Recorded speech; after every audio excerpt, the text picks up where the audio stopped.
Let's do it. Let's jump into it. All righty. So thank you so much, everyone, for joining us this afternoon and coming to take advantage of this conversation with Ms. Davis and Dr. McFarland. So a little bit about Danyele. She is an executive vice president with Flowers Communications Group. Flowers Communications is an award-winning integrated marketing communications agency with a blue chip client listing. A proven communications strategist, she's provided senior counsel to major brands and government clients in her 20 years with FCG. With expertise in promotions, brand marketing, and public relations strategy, she has received nearly 24 industry awards. Her experience includes brand marketing, multicultural advertising, stakeholder relationships, and multicultural nonprofit organizations. Possessing a servant's heart, Danyele is staunchly committed to the community. She shows up with a fierce determination when it's showtime. So if you do have any questions during this conversation, please feel free to unmute yourself and ask them aloud, or you're welcome to put them in the chat and they will be addressed as the event takes place. So without further ado, I'm going to hand it over to Dr. McFarland. Thank you, Megan. Thank you very much. And thank you, Danyele, for being here with us today. I really appreciate it. We all appreciate your time. Absolutely. And what we're going to discuss today, people are connecting from the university, outside the university. So I'm glad that I'm seeing many people, and I hope more people connect later. So what we're going to discuss today is I'm pretty sure it's gonna be very helpful for all the audience here. So thank you very much, Danyele, for being here. And I want to start by asking you, what is it that you do? This is an impressive resume that you have. When I was reading it, this is for the audience. I was trying to get Danyele since last year. Yeah. But we finally met, and I really appreciate that you're dedicating and supporting this type of events for the university, Danyele. But what is it that you do in your company, in the company that you work for? Yeah, first let me say thank you for having me. And I keep saying, I hope I don't disappoint. No, not at all. But, as you were reading my bio, I want to say, and who's that chick? Like, I don't even know who that is, right? Because I just kind of show up every day. But yeah, so at Flowers in particular, like I said, I'm an EVP, and my job is really to think and provide strategic counsel to my clients who basically have a desire to reach and respect multicultural communities. And so in my role, we design a lot of programming that helps them meet those objectives. And kind of give strategic counsel on don't do that because you're gonna get yourself in a lot of trouble. And and just kind of build out communications and marketing programming. And it's a new job. Honestly, I feel like every year we have new challenges. We have just new things happening. So it has allowed me to really grow quite a bit in my profession. I think when I first started at Flowers, I was a senior account executive, and I was coming from what we call the client side, from the corporate side of marketing, and just wanted to get some experience, on the agency side for a couple of years. And I was going to bounce back over to the client side and I'm going to make big money. That was my goal. But what I discovered as I began to be exposed to all of the opportunity that came through the agency and the clients and the challenges, I fell in love with the work. And so I look up now and, it's 20 years later and I'm still growing, and I'm so grateful for it. So, I get to speak to you and all the wonderful students of the university, and, continue to kind of plant some good seeds. So thank you, Danyele. You mentioned challenges. What challenges have you faced over your career in this agency, in the world of marketing? Wow. So, a lot of what from an African-American owned, female owned agency, Oh, We face a lot of challenges where we fight for budget for our oh, really? multicultural communities. You know, if you think about a general market counterpart for a communications agency or advertising agency, they don't have to fight nearly for the dollars that we do, you Mhm. know, for programming. And so what I have discovered over the years, you know, that where our multicultural communities are valued, they still don't receive the same resources as our counterparts. So, Mm. but they still want results. They still want all this exciting programming and they want all the cool stuff and the bells and the whistles, but we only get a fraction of budgets. If you look at advertising agencies, it's the same thing. You know, honestly, it's and sometimes it could be downright disrespectful. You know, when you begin Mm. to look at $1 million advertising budgets and African American owned or minority owned media companies, they receive a fraction of it. So a lot of it is just, you know, many of the challenges are financial, you know, Oh, just not having the same access, you know, to the opportunity. oh. But you know, hey, we do what we need to do. I think in spite of everything that we face, we show up every day and we Mhm. show up to win, and we do, you know. And have you seen a change over the 20 years that you've been working in this agency in terms of these challenges? You already described the type of challenges that you have faced over the years. Have this changed over the years Oh, for absolutely. better? Absolutely, Yes. absolutely. I definitely see progress. Definitely wholeheartedly see progress. I see especially coming out of you know, the unfortunate, you know, circumstances around George Floyd and a lot of the social unrest. What you saw was, you know, people and companies waking up and realizing, oh my God, we didn't know you all had to deal with that. Yes, we do. Yeah. You know what I mean? And but the beauty of it is that they were beginning to commit resources and, you know, saying, what can we do? Uh, And as an agency, we were blessed in the sense that we were the agency that they would call to say, what should we be doing? How should we be showing up where it's authentic and it's relevant and we're really in, you know, genuinely trying to make a difference, like yes. give us good counsel. You know what I mean? So Yeah. that wasn't always the case, of Okay. course, you know, so things shift Mhm. like I said, every year things are shifting. Yeah. So, Yeah. And I want you to hold that thought okay. about, this type of changes in society, changes in Mhm. opportunities for, in this case, this type of agencies that you represent, for example, because I have many questions on those regards. But before we go into this pool of questions, I would like to ask you, um, uh, this is for the audience. I had this previous conversation with Danielle about marketing, and she was sharing with me that she has seen that marketing has evolved, especially marketing communication that has evolved. What is this evolution of marketing that you have learned over the years? You mentioned something, or the question that I have is, marketing communication now more one-on-one, or is more massive than in the past, or? Yeah. Yeah. So that's a very layered question for a very layered answer, right? So I remember coming, you know, going into my undergrad career and learning about, you know, marketing, and it was all about mass marketing. Everything was big, reach, all of that, right? And then as you kind of go through the process, things became a little more narrow because they wanted to have a deeper connection with target audiences, you know, so you began to see smaller but more programming around, you know, it could be whatever the areas of interest might have been. Now we're seeing a little bit of mix of both coming out of, they still want reach, um, from a mass market perspective. They want to reach as many people. And I think some of that is driven because the world is so connected now through social media and the internet and these digital spaces.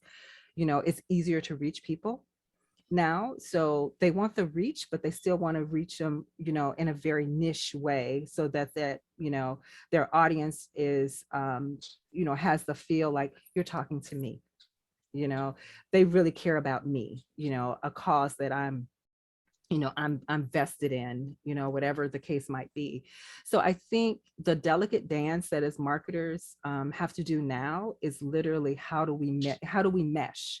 How do we now have an integrated mix? So not one thing is going to give you, there's no magic bullet, okay, that's going to give you everything. It's just, so you're going to have to dissect the strategy, or I should say dissect the problem or the issue or the challenge or the objective, and really determine what am I solving for? And then how can I get to the answer, but via multiple ways, right? So there you begin to say, I had this conversation today with a client, as a matter of fact, who wants to have broad reach, but they want to have relevant impact. That's literally was her message. And so I shared with her, and on a limited budget. Okay. That's the main challenge, right? They want everything. They want all everything. the customers of the world, but with small budget. And here's $1. Go make it work. Very right? effective and very efficient strategy. Exactly. So, and I just shared, I said, well, let's figure out the best way to do that, and that may be for community impact.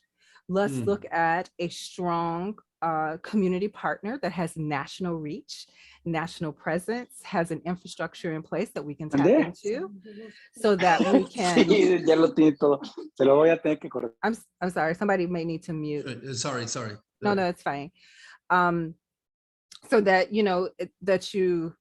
so that we can make that community impact or have that community impact. But then when we start looking at, well, then how do we reach the masses? Okay, now I need to have a media partner to pair up with a national community partner, right? Like you just began to kind of literally put the pieces together that's going to make an entire puzzle picture. So that comes, like I said, from a community aspect, a media partner. How do we tap into influencers who may have a broad reach, or maybe a nano influencer that has high engagement? So you just began to look at all of the different strategies of how, if I put all of this together, what am I going to get in the end?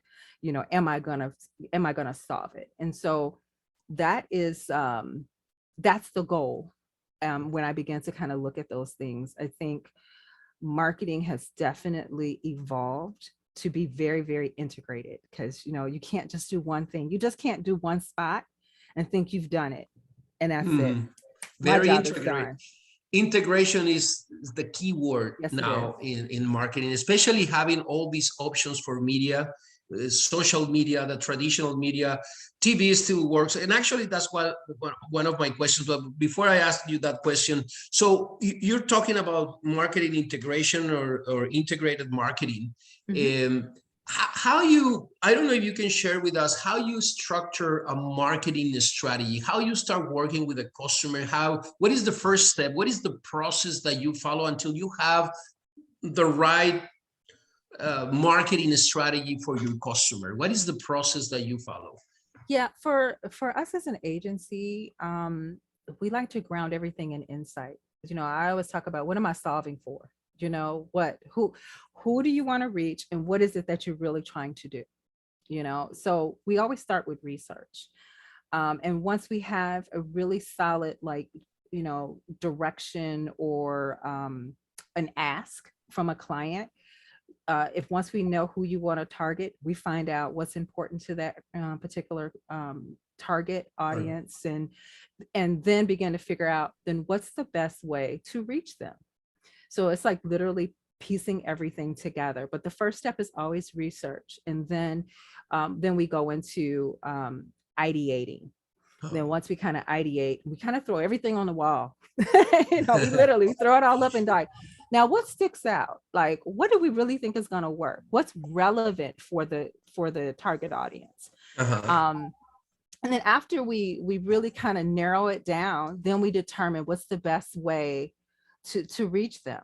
So then we begin to look at the the mechanisms or the avenues in which how do they consume their media? How do they interact with their communities? Is there a certain community organization that we need to align with because they are naturally entrenched in that community? Like, so we look at all of those nuances, and then once we really kind of narrow down in on an idea, we literally piece it together and kind of write it all up, right, and devise all the budgets and everything what could possibly be, and then we basically share it with the client, and sometimes they love it, and sometimes they'd be like, we want something else. And sometimes they don't even know what they want until they hear what they don't want. We get that a lot on the agency side. They don't like the what you proposed the first time.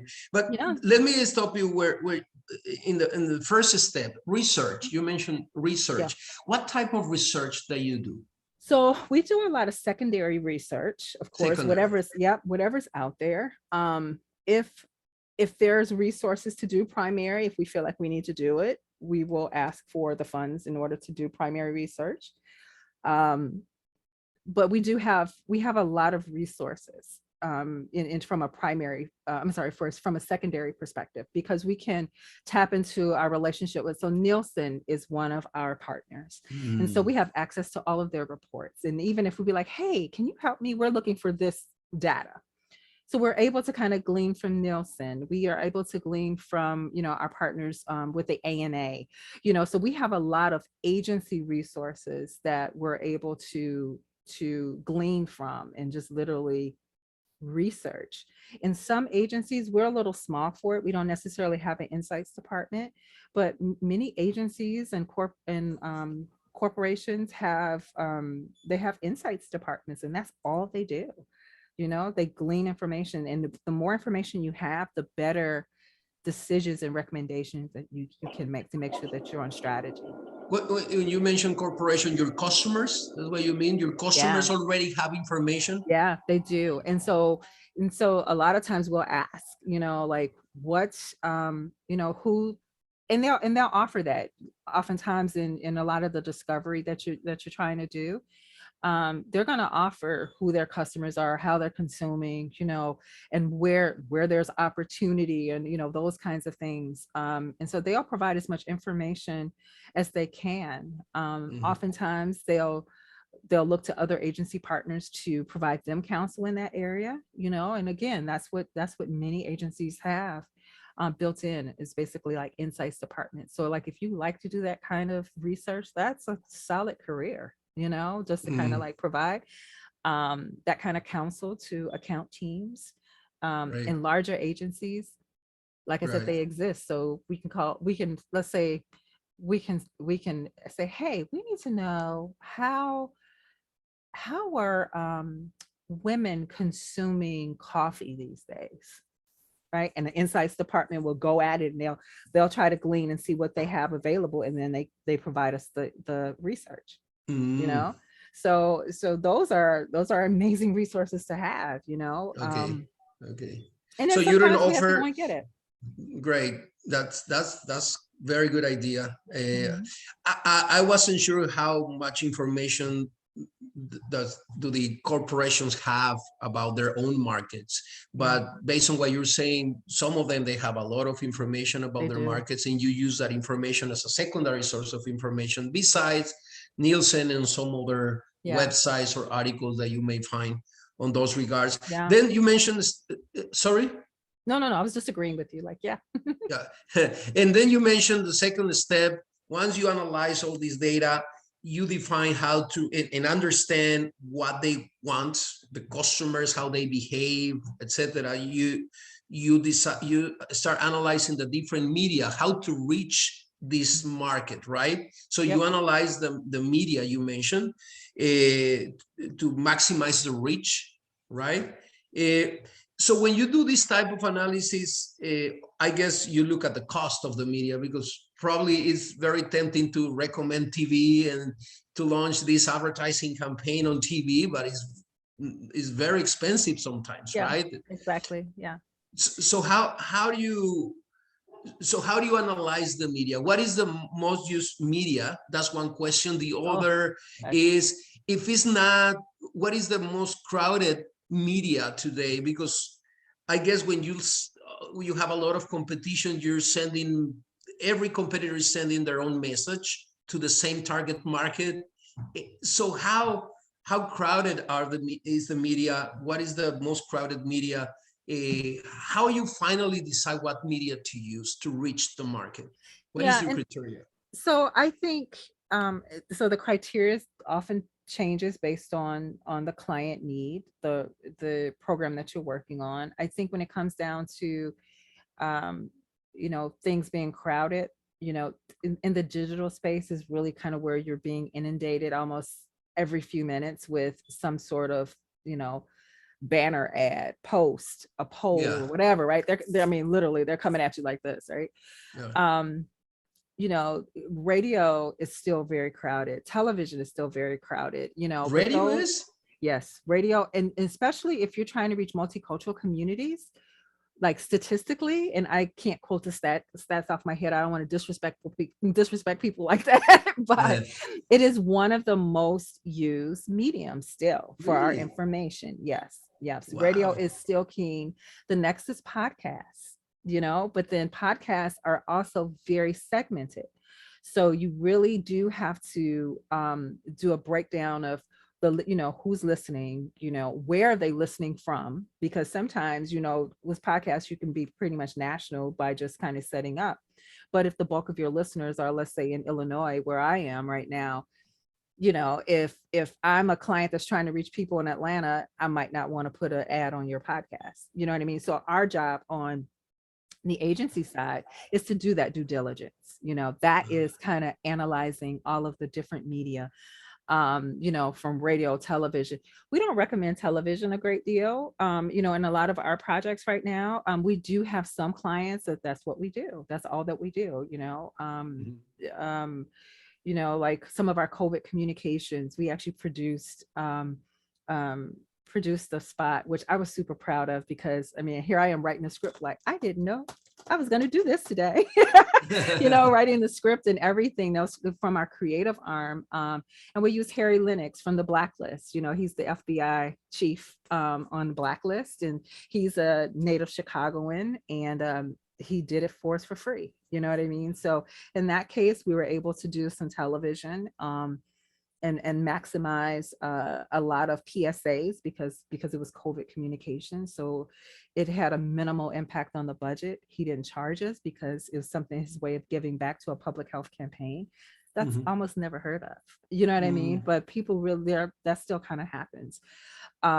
We do a lot of influencer marketing campaigns, contingent on what the ultimate goal is. Like, for example, we had a client, which was it was called Remessa, and basically they do global money transfers, to South America and his other Hispanic countries, and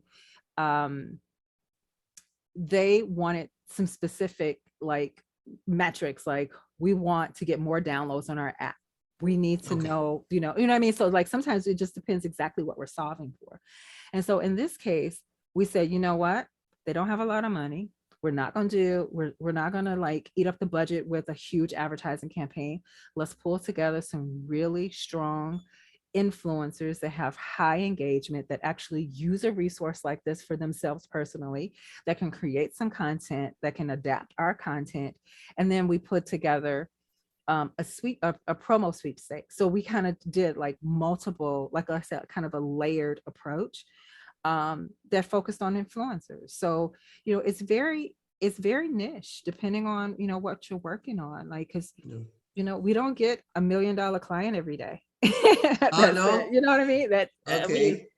From your lips to God's ears. What are the size of your customers normally? We have global brands in our portfolio. Okay. So we have Brown-Forman, which manages or who has Jack Daniels, Herradura, El Humidor. I'm trying to, so all of those fun brands. Yes. So that's a huge company. We have McDonald's. And I mean, yes, we have, when I say we have a blue chip listing, we really do. We provide some support for Cox down in Atlanta. Wow. I'm trying to think off the top, I've been doing a lot more with our Illinois-based clients lately. Okay. But under my team, we also work with Foot Locker. Oh, great. Yeah, and with Famous Amos Cookies. I don't know if you're familiar with Famous Amos Cookies and Ferrero Ferrero, chocolates. yes. Yeah, I so love Ferrero. Yeah. so they're and then on the Ferrero side, we have Now Laters. Yeah. I remember I had you laughing about that yesterday about the candy. Yes. Yeah, so a lot of consumer brands. We have a lot of DE&I council that we're doing as well. And we have Unilever. We're doing some design work for Unilever. Wow. So yeah, I mean, so honestly, we've always had a great roster of clients from the time I've stepped in the door. Like my first client was Equal Sweetener. Yeah. And we worked on them for 2 years. And then I had Miller Brewing Company that then became Molson Coors, that then became, you know what I mean? That went through like all of the iterations. And they were one of our longest holding clients, providing a lot of brand support as well as some like corporate communications support too. Great. So, and then we have some that are just, small projects that we just want to help and give back to. Great. So Great, yeah, great. so a why, like we try not to turn anyone away if we can help them. Okay. We are considered a boutique agency. We have A boutique agency. Okay. Yep, we're a boutique agency, and we like to stay that small on purpose because we want to be able to be nimble and be able to flow with our clients. And as you become larger, it becomes very, very corporate, even on the agency side, maintaining. I mean, we all have to do good business for sure. Right. But we have a little bit more flexibility when it comes down to budgets and staffing and all that stuff. Excellent. So within this process of creating the marketing or developing a marketing strategy for your customers, how important is the brand? Do you work with the branding side of the marketing strategy? Do you work on the creativity side of the branding? So how important is branding in the marketing strategy? What is your experience? Important. It's extremely important because at the essence, it's like that's their name. Branding is who they are. That's like when you think of Nike, what that brand means and feels like, you know what I mean? Like you don't even have to see Nike spelled out anymore. You know it as the swoosh. You know what I mean? Like, so the branding piece of it is literally what do people think and feel when they consider your brand, right? And so on our side of the house, we always have to keep in mind brand persona. Always. What is a brand persona? So that's literally like, how would you embrace the brand? What does that brand represent? Okay. Is it considered, the brand for the urban go-getter? Is it like who it really is kind of it's an identity maker for a brand. And they know who is consuming that brand, what's the persona, how they want to be represented and received. And so when you take the brand persona, whether it's light, energetic, whatever, or it's straight business, whatever the case might be, when we're creating on our side, we have to keep that in mind and don't create anything that's off strategy or off brand. Like when they determine, our brand colors are red, white, and blue. Well, if we bring yellow, orange, and green, they're gonna be like, why? You know what I mean? Like that doesn't look like us. That doesn't feel like us unless there's a rebrand or a purpose to it. You know what I mean? Like there should always be some synergy when you're creating from an external perspective, and embrace what your client or what the brand, who they are, how, it's best to try to operate like that's you. You know, you have to really, you have to learn their business. You have to know how they make their, you know, how they make their money, who are their target audience, you know, who they should care about. That's how you become a better strategic partner, if you really and truly understand their brand, how they think, you know, if they need a nudge, in what direction, you know what I mean? So it's very, very important. That branding piece is the heart of it all. And you guys develop also the branding strategy as part of the marketing strategy, or the whole marketing communication strategy. In other words, do you develop the creative side? Do you propose what should be the brand positioning? You just take whatever they already have and just present a media plan based on your research of all the media? Sometimes it's a combination of both. Okay. You know, the client typically will have that already in place, unless their goal is to rebrand. Then that's a whole nother project that, yes, we can do that. We can do that kind of work. Oftentimes though, it's pretty much already established, and we have to work within that framework to the best of our ability and counsel. Yeah. Okay. Yeah. I mean, a lot of our students love or would like to be entrepreneurs. So a startup, starting a business. How difficult is to create a brand, to position a brand, especially when we talk about marketing communication? We want to communicate the market. Here we are, buy our product, you know. And you mentioned Nike. Well, if I'm going to compete in this marketplace of tennis shoes and compete against Nike, how am I going to call the attention of the target market if I don't have a brand? How I can develop a brand to stand up against the competition? What would be your recommendation, let's say, for startups, how to start building the brand, especially if you don't have budget? Again, we go back to the budget, right?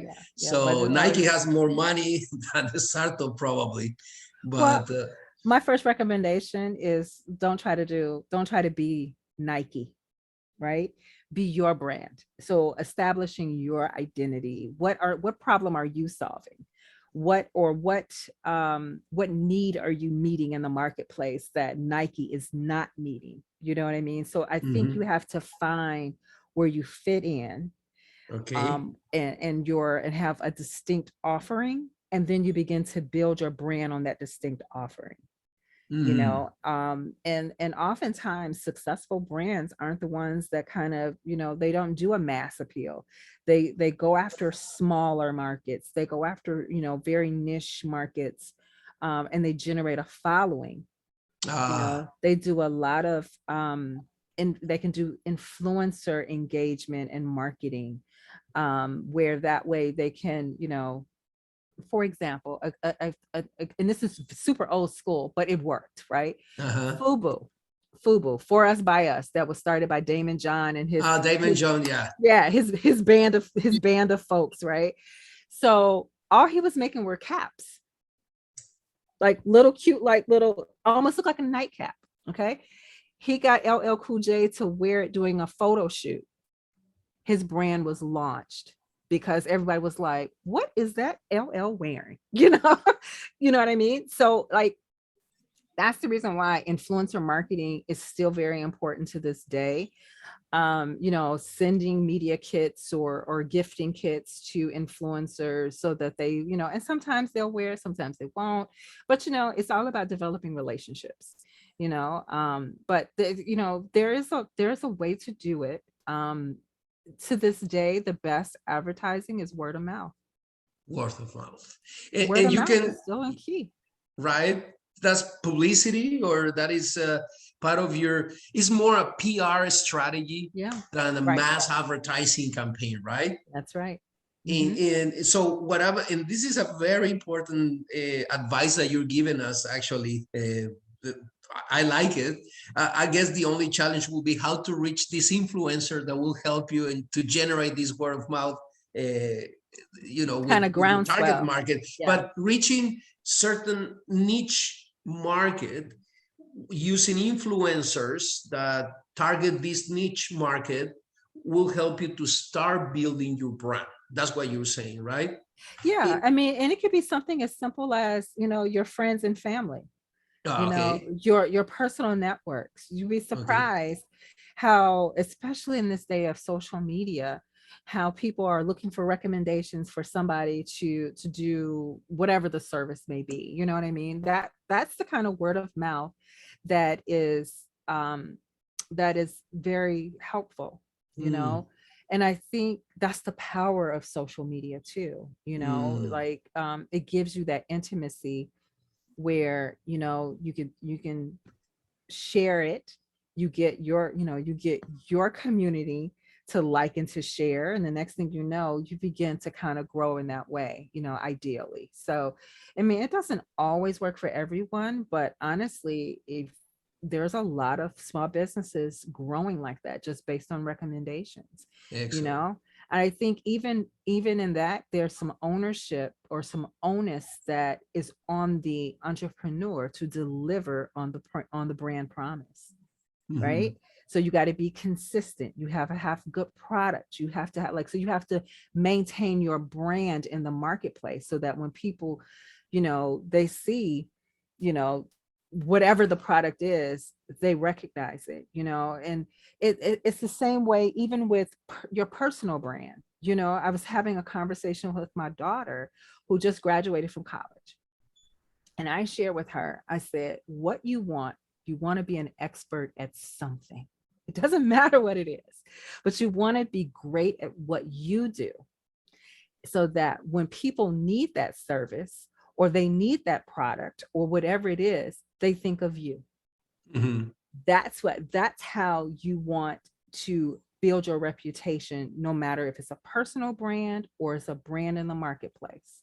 You Mhm. know, you want people to think of, like when they think of Flowers Communications Group, they know we're known for excellent client service. We're known for our creativity. We're known for our nimbleness. You know, like we talk about making a dollar holler, literally, that's kind of one of our things. Like, hey, we're going to take a budget and we're going to make it do what it is, Yeah. you know? So when you have that type of brand reputation, it precedes you. And that's what you ultimately want. And sometimes you wake up one morning and you find yourself on a Forbes list Yeah. of the best PR agencies in 2021. And you're like, oh my Wow. God. Like Wow. Very we good. all were like, how did that happen? It wasn't anything that we solicited for or anything. And then the next thing you know, now the phone is ringing off the hook from Right. major brands, major Wow. companies, because they're like, Wow. hey, well, let's give this boutique agency out of Chicago, Illinois, some opportunity. And so for Great. it, what's up to us is that we deliver on that brand promise now, right? Great. Great. So we got But to it do it took right. you 20 years. How long? We've been in business 30 plus years. Okay. We've been in, yep, this in April will be, actually in a couple weeks, it'll be our 31st year in the business. Our Great. founder, Michelle Flowers Welch, is a pioneer in the industry. She's very respected, been inducted in PR Week Hall of News, PRSA. I mean, like she's like Google. And we joke and be like Google her. Like, Yeah. you know what I mean? She's like, she's a pioneer and she's so well respected. And I have been so grateful and blessed that I've been able to sit at her feet for the last 20 of those 31 years. Yeah. So, you know, and But it just takes time to build the brand. I mean, at the yeah. end, you have to work it every day. I think the takeaways right now of what you're saying is, especially when you're a small business and you have limited amount of money to invest, uh, concentrate in one niche. Try to get some influencers that could be your family and friends, because Yep. word of mouth is important, and cultivate this relationship one by one, right? Yep. Until you create this reputation, at least in this small niche, and then you start growing. So by you're building a solid brand that way. So that's what you're saying, and I really like that. You mentioned something very important, at least from my point of view, about that you have to define your brand based on you don't have to try to be like Nike. You don't want to compete against Nike. You want to find your differentiator, and in this differentiation that you have to define to to start your branding strategy, how important is the purpose of the business? Oh my God. Today I listen, actually this is a book and I want to talk about it in a little bit, brand activism. But before we go to brand activism, how important is the purpose of the company, of the new business or the large business to support the branding strategy? Is that important? How important it is to have a purpose as a business? Because you mentioned that you have to be consistent, that you have to comply with what you promise, the way you do things, that will build your reputation, therefore it will give strength to your brand. But is the purpose important? Yes, it's very important. I think especially in this day and age, and the reason being is, you know, our millennials, this generation, they're very purpose driven, and they're purpose driven because they've seen their parents and aunt and uncles and grandparents, work for the sake of working, right? This is just the way we were taught. We work hard, we're rewarded, we go on. Now there's a shift in how our young people think and value themselves, right? And is absolutely nothing wrong with it, but they're very purpose driven. They want to support companies that have a purpose, right? That are giving back to communities, legitimately, authentically, that are just not doing it just for the sake of doing it, and that they're not just, and they're watching. They're watching to see, are you only doing it for this year? And you're going to be done? You know what I mean? Like, and they're getting called out on the carpet when they go away from something quickly. So that purpose piece is very important. We've been doing a lot of counseling with some of our brand partners around where they should show up from a CSR perspective. What area, what aligns with us as a company or a brand that makes sense? How can we give back? So it's not just cutting a check to, nonprofit organizations. That's important, but how do we make impact? Again, going back to my conversation I had today with my client, we want maximum community impact and we want maximum reach. You know what I mean? So how do we measure that? How do we measure community impact if that's the case, if that's what's important, right? So am I a brand that wants to care about, childhood obesity? Or do I want to care about entrepreneurship? What makes sense as a brand for me, or for us in terms of a brand to give back to the community, right? How am I going to find my purpose as a brand? And that's super important. It really does. Sometimes it's the personal passion of the founder. Like, let me give you an example. I have a good friend that works for Bass Pro, which is a part of Cabela's and the whole outdoor store. And his role as, I'm trying to think of what his title is, but his role is basically to represent and find opportunities to support the communities across the country. Like it's literally like a CSR position, basically. So for them, the owner is very passionate about conservation, about the planet and saving the planet. So for them, that's a natural alignment for initiatives that support those efforts. So they're concerned about conserving natural resources. They're concerned about educating our young people about conserving the resources. So then, it's how the programming then begins to trickle down into something concrete. So it's not just cutting checks to an organization that's doing it. They actually have a camp that they bring kids and they teach them all about nature and how to conserve and to survive and to do all these cool things. You know what I mean? So there's like different layers to it. I mean, they're not a current client. I would love to have them as a client. Yeah. But I mean, that's just a good example of how they're purpose driven first. And that's part of the brand positioning, right? That's part of saying we don't only have a purpose describing our website. It's not a piece of text that we have in our website, but we're putting in action what we're saying. That's right. We're demonstrating to society that we really care about the purpose that we have.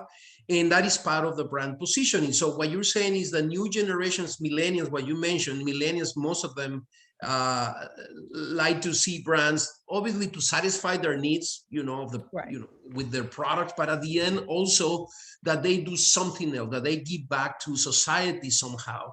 Yep. So in those regards, I guess, and you already mentioned, it's very relevant to consider. I mean, the concept of branding and the marketing strategy is very, very important. So important that I've read that branding can perpetuate certain stereotypes in society, or may help to change or reverse this effect of the stereotypes that society has created over the years. So do you really think, have you seen brands that are perpetuating stereotypes? For example, when we talk about gender equality, so the way they present the brand, probably they're saying, well, men are better than women. And so based on the story, maybe not that direct, but the way they're presenting the brand, or brands supporting or having this purpose of supporting, or not supporting racism, for example, or supporting organizations against racism, or movements against this type of social issues. So have you seen that? What is the change in companies? Are they conscious about the impact that they're having with their brands in society? Yeah, I mean, you have companies that misstep all the time, and it definitely happens. And I call them missteps because I would hope that they don't do some of this stuff on purpose. Yeah. I think brands are more conscious now, especially in this current culture that we in, that it's basically a cancel culture, because that's, again, the power of the individual is strong, and collectively, especially via social media, they'll have a movement going, and the next thing you know, you find yourself embroiled in something that you never thought that you would have to face, right? Yeah. So it definitely is still it's a very relevant conversation. I don't really want to call anyone out for doing bad stuff, especially being recorded. But of course, but you have seen this. No, don't mention names, obviously, because that's your business. But you definitely, you definitely see it. One of my favorite, my favorite designer purse. I'm not gonna name names. Okay.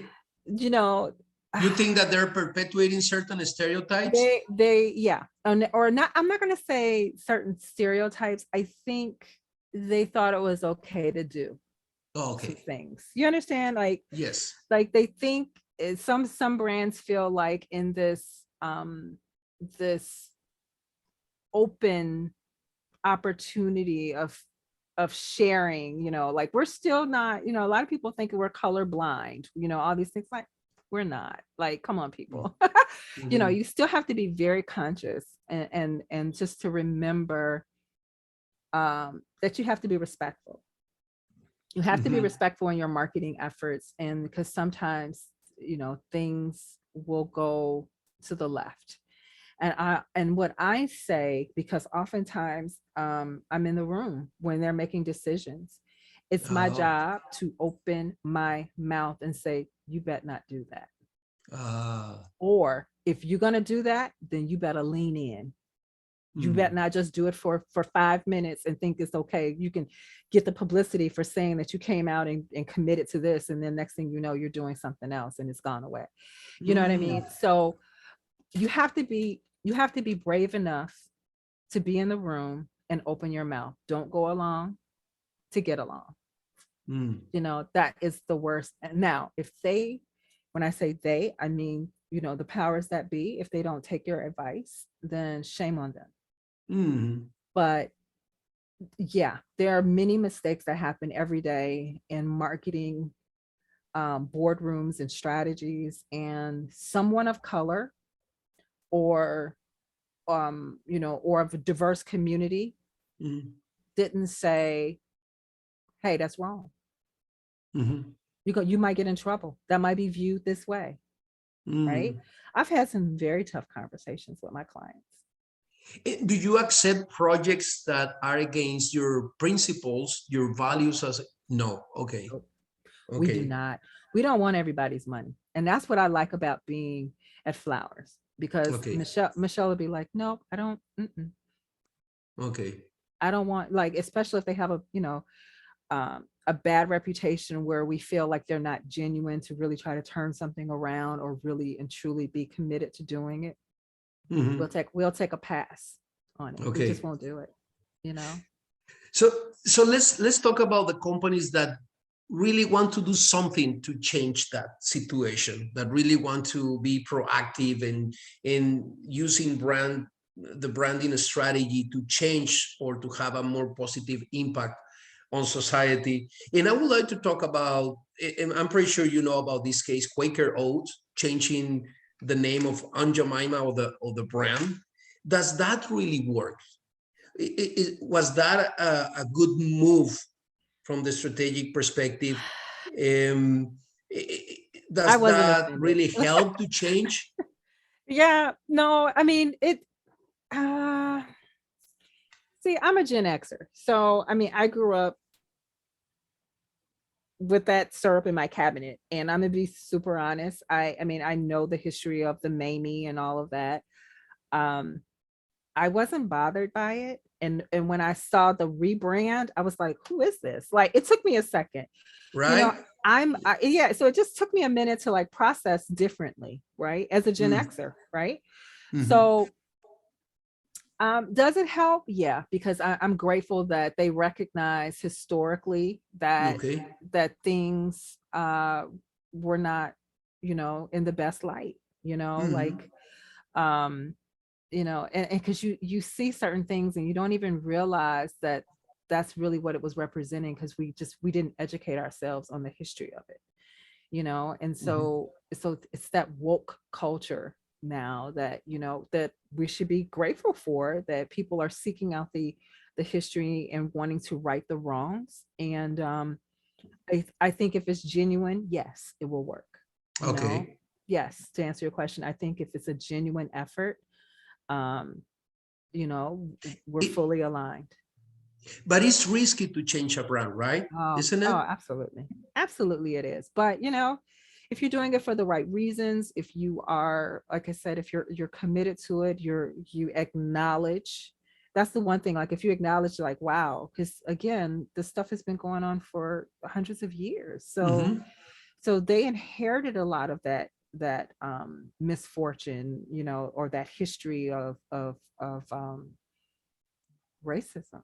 You know, they Mhm. inherited it, and they didn't even think that, again, that's a lot of that is the privilege. They didn't even realize that the perspective was not right, you know. So Yeah. that's why, to see some of those changes now, you know, it's a shift in the paradigm. Okay. Yeah, it's a Yeah, very that's a very interesting case. I share that with my students sometimes in because changing a brand could affect your results, your revenues, your market share, but at yeah, the same time, especially these type of cases, change the perception of your brand for better, right? Now yeah, the question if you have to do it because of a monetary reason or you really want to do, that's why I ask you about the purpose. If you really believe in that or you just doing it for dollars, right. right? So I guess the risk that they took to change the brand says a lot Yep, because it's very risky to do that. yep, very risky. And so, do you know any other case like Quaker Oats case or Aunt Jemima case that had changed, or they're looking that you obviously can share with the audience? If not, no, don't worry. Do you know any other case? I'm trying to think. I can't think of anything off the top, only because I got brain fog. That are, oh, it's been a lot over the years.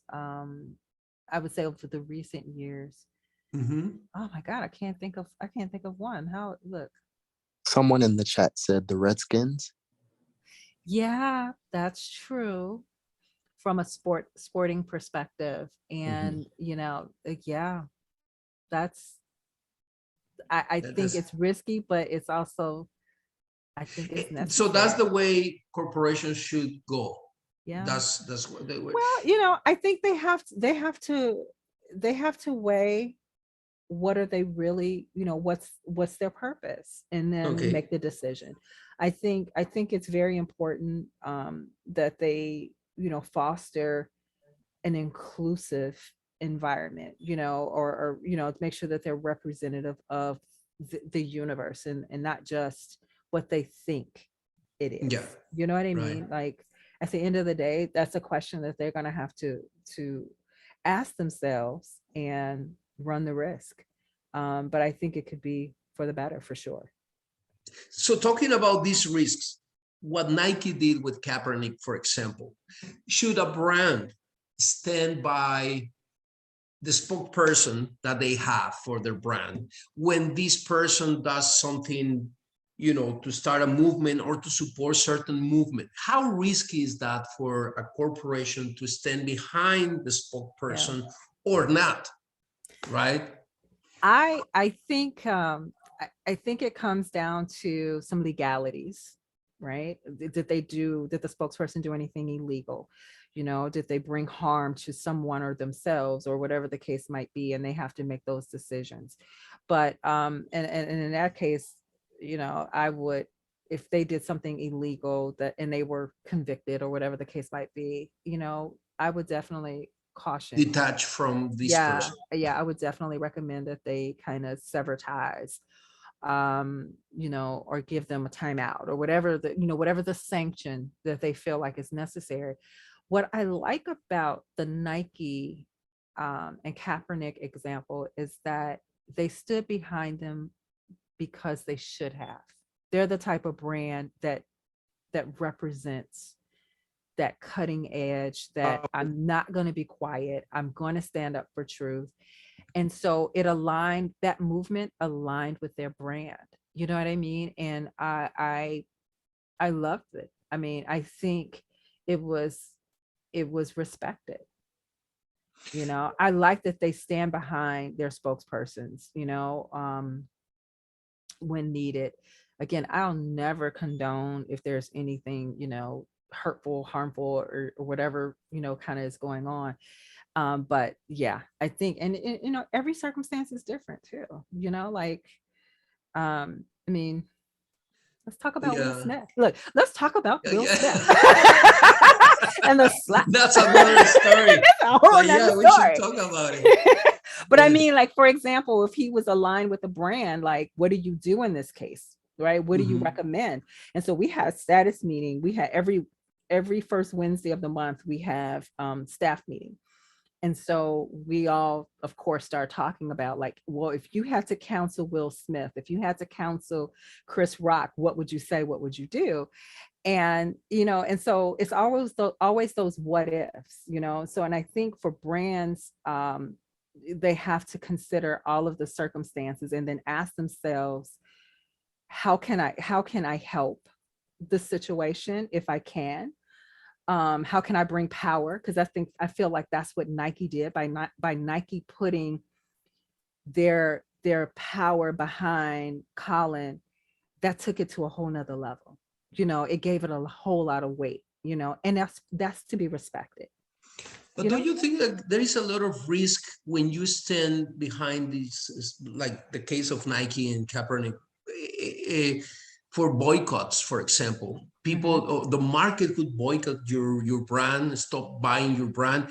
I mean, I've been analyzing this case, and actually it was good for Nike to support. Yes, a lot of people stopped buying or started protesting why you're supporting these type of actions, right? A lot of people, you mentioned the power of social media, started uploading videos, burning the tennis shoes that they have, doing these type of things.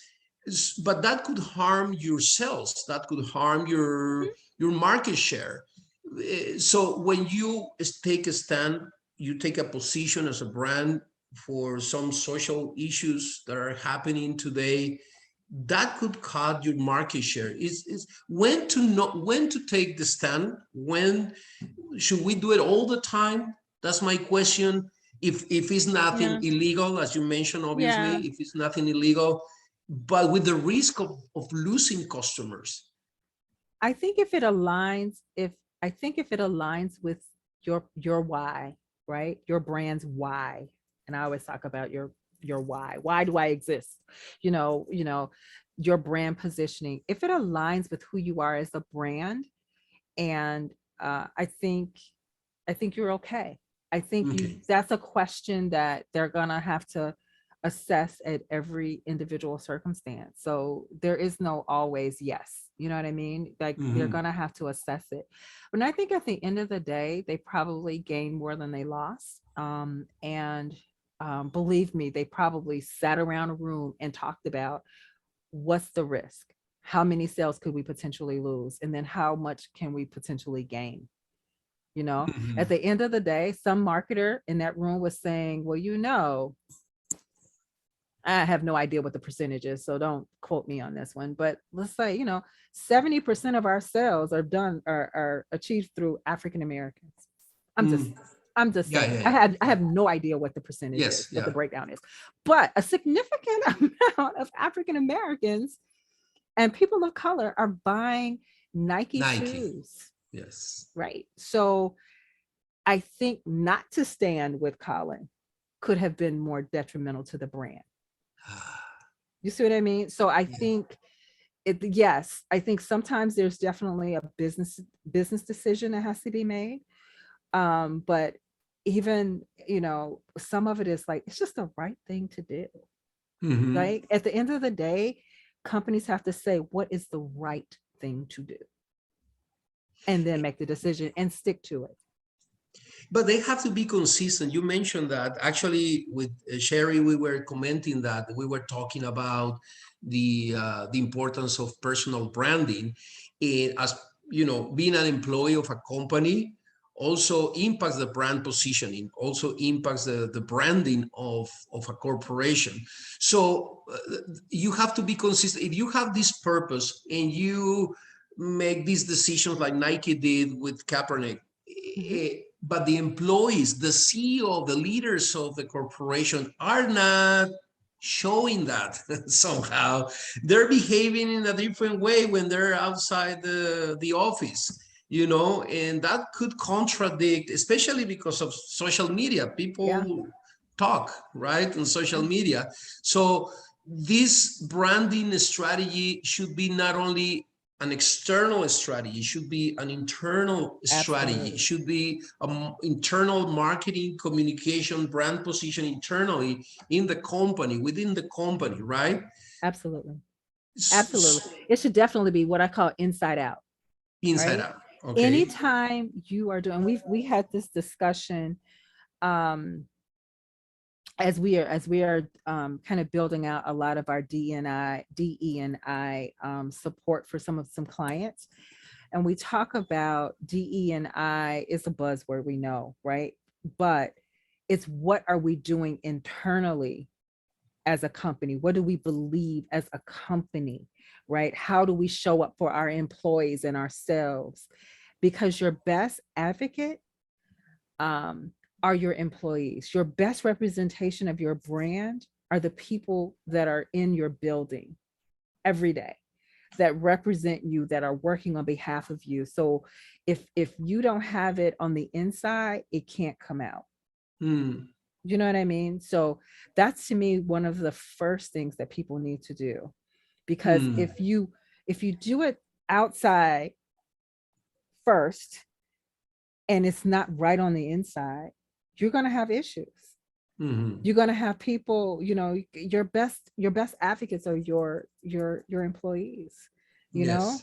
and not that everybody's walking around with a flag, Yeah. like I Yeah. work for Yeah. Nike, but, Yes.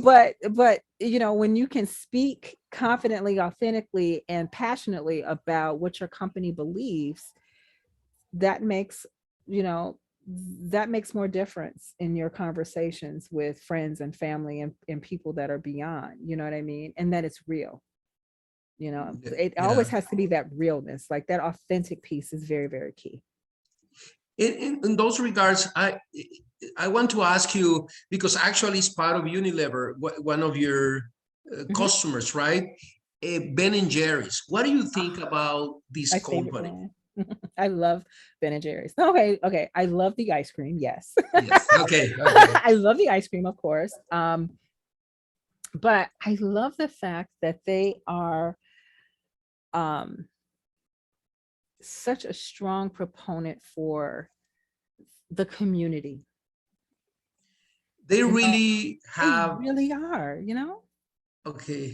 I love the fact that it is the way they conduct their business. Like it feels real, it's very authentic. I think they do an amazing job. They really do. And they are part of this group, Unilever group, right? Yes, but yeah, I don't work with them yet, but I'm gonna try.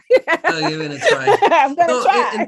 the reason of my question is if a Unilever as a holding or corporation or the umbrella of all these Yeah. brands, are they adopting this philosophy of Ben and Jerry's to position or reposition the other brands that they have? Well, I think every brand is individual there. So, but they all are very cause driven. From their beauty brands, across the board, they just are, Mhm. So I think, but they all try to find their own niche in terms of where they show up, from a community or cause perspective. Mhm. So I think that's what, because a lot of people don't think about it necessarily as Unilever, but they think of the individual brand, and what they care about and what they give back to. Like another brand under their umbrella is Shea Moisture, which is a global hair care brand for multicultural women or men, actually everybody, Okay. everybody. But they were strong proponents around, or still are, I should say, around body image. And, so there's a lot of work that goes into their marketing strategies from a cost perspective, and it's like, it's much needed, especially in the hair care industry, because especially for multicultural women, because we have had to, things are much better now, but there were times when you couldn't wear, you couldn't wear braids to work. You couldn't wear like certain hairstyles. I couldn't wear it. Normally I wear my hair curly. There was, there's been discussions where, no, you need to change your hair, wear your hair straight. You need to assimilate. You know what I mean? Mhm. If it wasn't a real thing, we wouldn't have to have a federal law called the Crown Act Mhm. protecting it. You know what I mean? So those, they were huge in helping bring the Crown Act to life, and I think that it's an amazing feat. Okay. Yeah. I have some questions regarding the creativity of Okay. a marketing campaign. I'm always curious why, and probably that's part of, some consider, in some articles that I found, consider the usage of the pink color as a factor to perpetuate, the gender inequality. So why when you want to target the women market, you put pink color? Isn't it? I I don't even mean, think about it like that. But no, I it's something that, of course, I was looking at this advertising of some pens, big, and some hammers. I mean, these are products can be used by anyone. Anybody, yeah. But you're targeting and you want to position the same pen, you just painted on pink, and now you target women. Isn't it perpetuating, or this stereotype of gender differences? Or I think it's something you definitely need to be conscientious of, and aware. It definitely is evolving for sure. I think if you have a great creative director, they're going to try to think out of the box and not, come up with the typical blue for boy, pink for girl. Like, can we get a little purple? You know what I mean? So I think, yeah, does it exist? It does. But, when it really does come down to it, many, many times they're looking at what colors mean. And there, many creative directors will look at, well, we want something cool. We want something relaxing. So can we go with a blue? Can we go with, whatever it is? Like, what's the psychology behind some of the colors? But I mean, I totally agree that, you can't just assume, and honestly, when I think of pink, I automatically think of breast cancer. So yeah, I do. And I think because I lost my mom to breast cancer. So for me, that's what I kind of think of the pink ribbons, Okay. So I'm sorry to hear that. Yeah. Oh, yeah. No, I'm just saying and that's a part of my advocacy. You know what I mean? So that's a part of my brand. Like, people know, like, Danyele I care about the community all the way around. Like, I'm very active in my sorority. I'm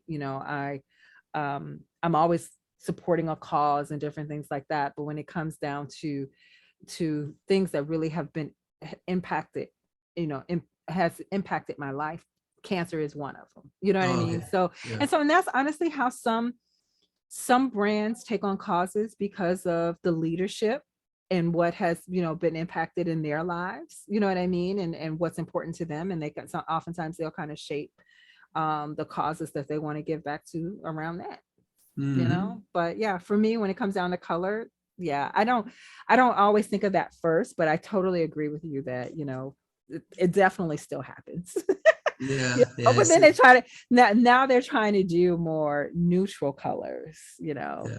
And the way they present the brands too, not only the color, for example, the way the pricing, for example, when you develop this marketing strategy targeting women, you do the pink tax strategy. In other words, you charge more to women. Why? Maybe psychology, but yeah, it is. but you charge more for the same type of product, right? So you charge more taxes when they import products for women. So you charge more because you're going to charge more to women because they are willing to pay more. Is that ethical? Not ethical? Not ethical. It's not but ethical. But brands do, right? They do that. Yeah, I mean, and I guess I'm not that familiar with pricing strategy, that deeply.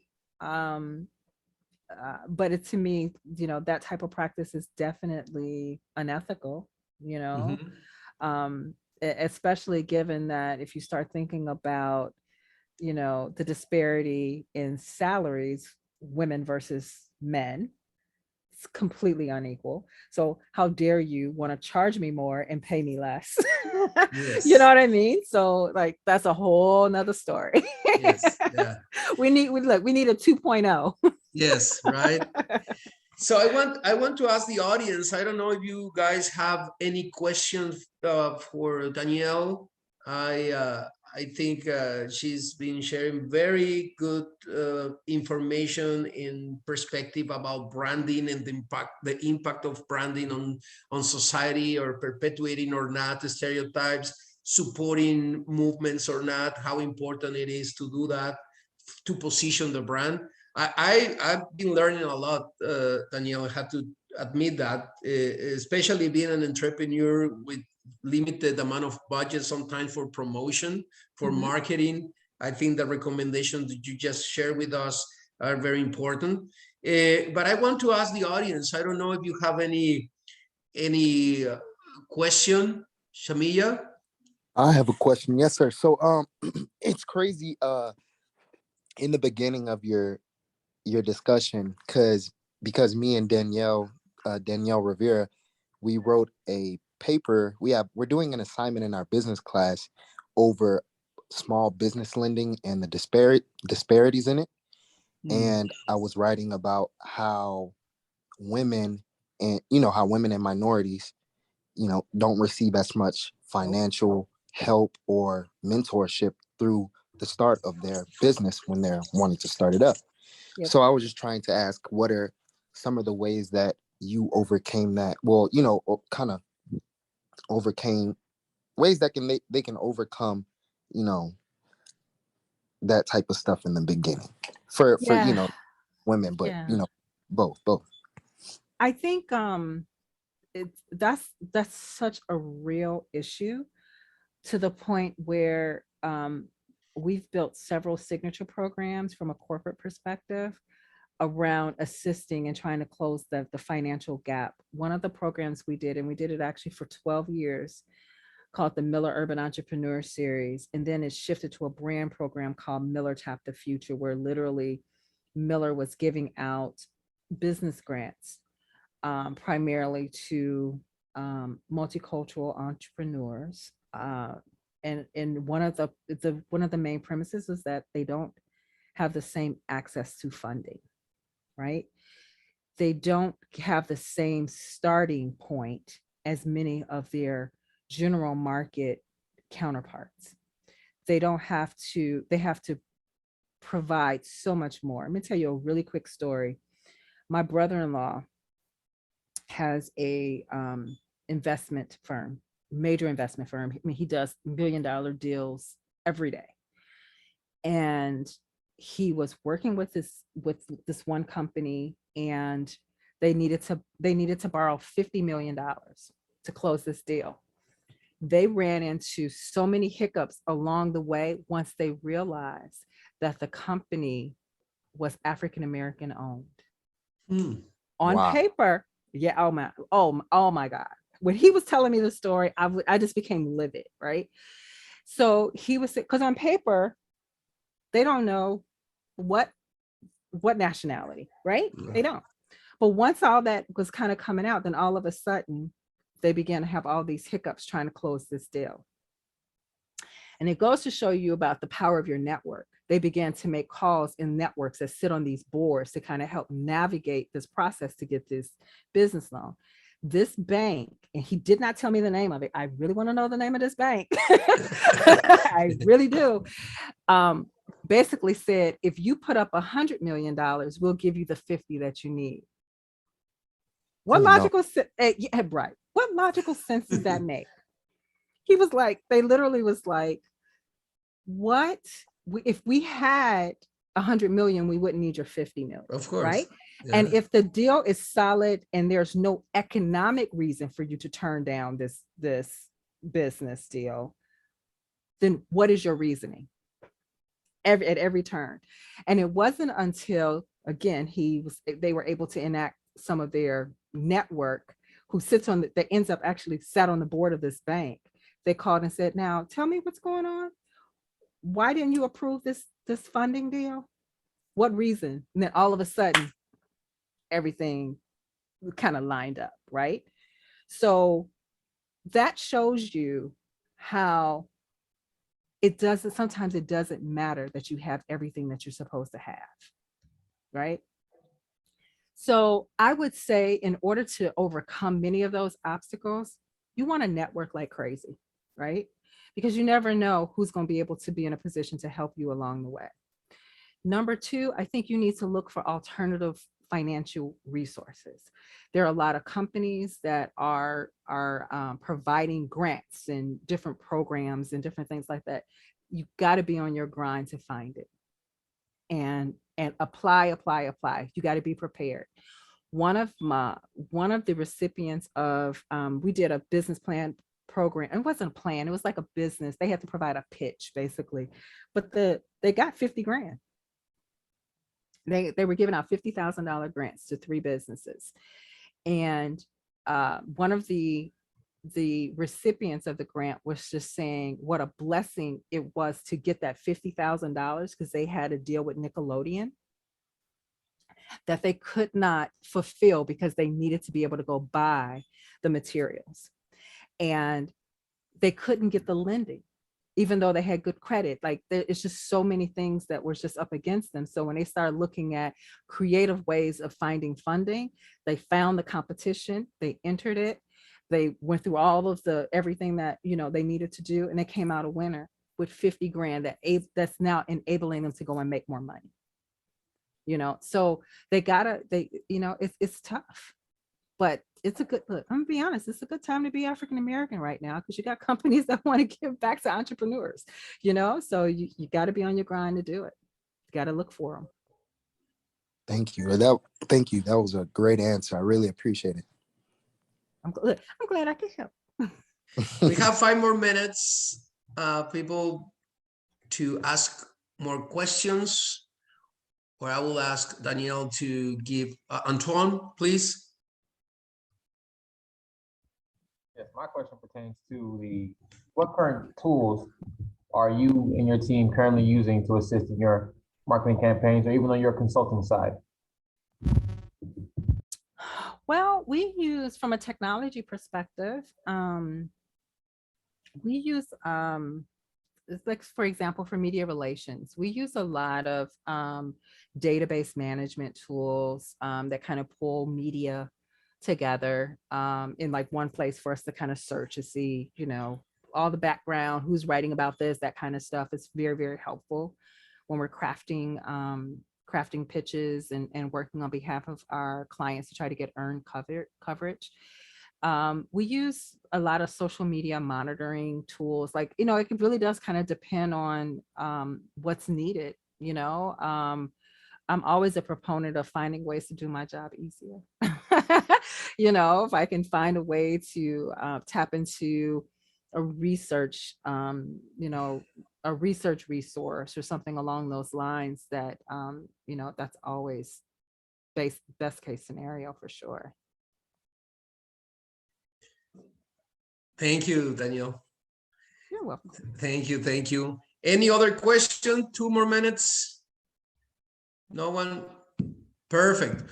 Well, I don't know, Danielle, if you want to add something else, some suggestions, conclusion, how to, I think you already covered most of the points or all the points that I wanted to discuss with you, but I don't know if you have anything else that you want to add for the students, for the university community that connected today. Oh, well, you know, I'm just grateful for this opportunity. I hope I did okay. You did great, Danielle. For real, okay. for real, you did great. Very good information, very good insight of based on your experience. So I really appreciate that. You did great. Well, I appreciate you guys having me. If I could impart one thing, is be the expert. You know, whatever you're doing, lean into it. Like I said, you know, if somebody's looking for the service that you provide, let them be the first name, you know, let your name be the first one that they think of. So, you know, I would definitely recommend that. So, but thank you guys. Well, thank you very much, and thank you all for connecting this afternoon. We appreciate the fact that you connect and that you spend time with us. Our purpose is always to share knowledge with the community, in this case, in the marketing field, in the branding field. And feel free to contact me. And if you have more questions later, I can probably share it with Danielle by email. But for now, we hope, again, thank you, Danielle, and we hope that you have a great night and rest of the week. Thank you very much. Thank you. I have one more question for you, Danielle. Is that okay, or do you gotta get out of here? No, I don't have to. Well, I do have to run in a little bit, but it's okay. Go ahead and ask. Okay, it's quick. So does your company or yourself do any mentorship with any, you know, Black girls or Black women overall? Is that anything? I would love to plug my sister in with my little sister in with a great person. Okay. Look, send her my way. Hook me up. I will. Look, Gotcha. Yeah, look me up on LinkedIn, and yeah, Mhm. let's definitely connect. Yeah. You definitely need a mentor and an advocate. So I'm Gotcha. always Thank you open. so much. Appreciate it. Yeah, absolutely. Well, thank you very much. Have Thanks. a great night. You too. Bye-bye. Bye-bye.